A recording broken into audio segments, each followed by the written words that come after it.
Hey everybody, Matthew Frey. I just wanted to make this video as sort of an introduction and an overview because I have more people paying attention to me than I've ever had before, which means there's going to be a lot of people that aren't very familiar with my work. And I like the idea of explaining why I'm in this business and the tiniest bit about me. I'm a child of divorce. My parents split when I was not quite 5 years old. And then I got divorced 9 years ago, just before I turned 34, just before my son turned 5, the same age I was when my parents split. And so this is like a really personal thing for me. And I've come to believe that divorce is the greatest social crisis of our time. And I know that that sounds like a dramatic statement, but I think it holds up to scrutiny. What I mean by that is I believe that divorce is demonstrably worse than its reputation, that it is, according to psychologists, the Holmes and Ross stress scale. I don't know if I'm actually saying that right, by the way. My book narrator pronounced it differently than I do. And it's the number 2 most stressful thing that happens to people. The number 1 most stressful thing that happens to people is losing your spouse because they pass. So losing a spouse by any means ranks number 1 and number 2 as the most stressful things that can happen to human beings.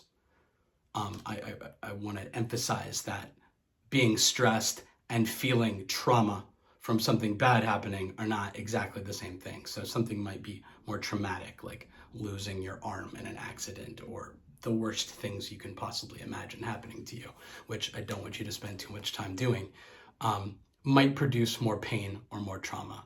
But in the context of immeasurable stress on human lives, the silent killer, so to speak, losing spouses, whether to, again, the worst things imaginable or to divorce, are the top 2 most stressful things that happen to us. And I think it means we need to take it seriously. It happens all the time. It happens thousands of times a day in the United States where I live. It happens all the time everywhere. I've had clients on every continent on this planet except for Antarctica.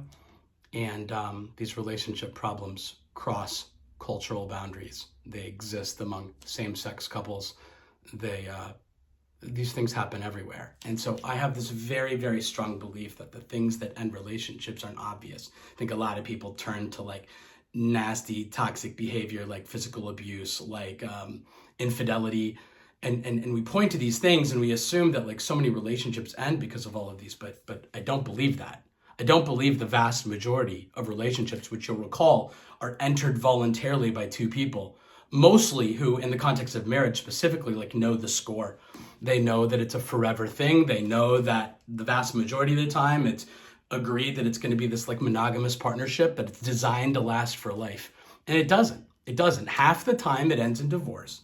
And then some other percentage of the time, approximately 30-ish%, it's comprised of people who like hate their life.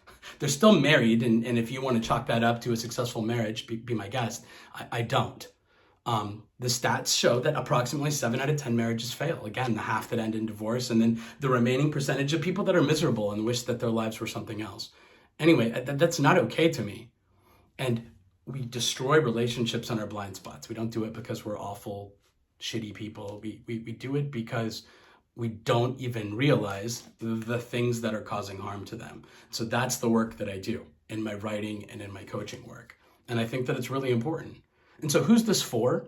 I think that it can be for anybody. I don't care if you're straight, gay, male, female. I don't care about skin color or cultural background necessarily. You get to decide for yourself if the things that I talk about sound, look and feel like the things going on in your life. If it does, then I think that it's for you. And I'm not trying to sell anybody per se on this. I hope you buy the book if you're interested in the subject matter. That's, I suppose, a sale. But I'm not trying to convince you of anything, because if you don't agree with this, or if this doesn't sound like your life, then this is definitely not for you. And I do not want to waste your time, and certainly not your resources. It just so happens that this like applies to a lot of people, that the stories that I tell about why my marriage ended and all of the things that I believe I did to contribute to its demise look, sound, and feel to so many others, like their relationships. I believe in heterosexual relationships. Women will feel validated by the work that I do, that they'll feel seen and heard and understood, sometimes for the first time in decades, per the feedback that I get. And I think that guys will hopefully feel understood, not alone, like they found somebody who gets it because I've been in the shitty marriage foxhole with you. And if you're there, I'm really sorry. I think there's a way out. What I'm trying to do is make the invisible visible. I believe there are a bunch of things we don't calculate to be harmful that are harmful. And I think that we can learn how to see them. And it's habits, it's communication habits, and it's mental habits. It's these little things that I think so many people have never thought about. And in the same way we don't think about our breathing, we breathe 23,000 times a day. And we almost never concentrate on breathing. We rarely notice it. These are the same sorts of things that destroy love and trust in our blind spots. And there's something we can do about it. And so anyway, if you're interested in these conversations, subscribe to the YouTube channel, follow me on social, maybe pay attention to the blog, visit MatthewFrey.com. If you're super interested in a deeper dive, perhaps reach out to me if you'd be interested in coaching work. And again, very recently had my first and only book released. This is how your marriage ends. This is what it looks like in North America. This is how your marriage ends. This is what it looks like in the United Kingdom and what it will look like in Australia when it comes out there in June. And if you're interested, I hope you'll pick up a copy, but otherwise, thanks for letting me talk about it. See you next time.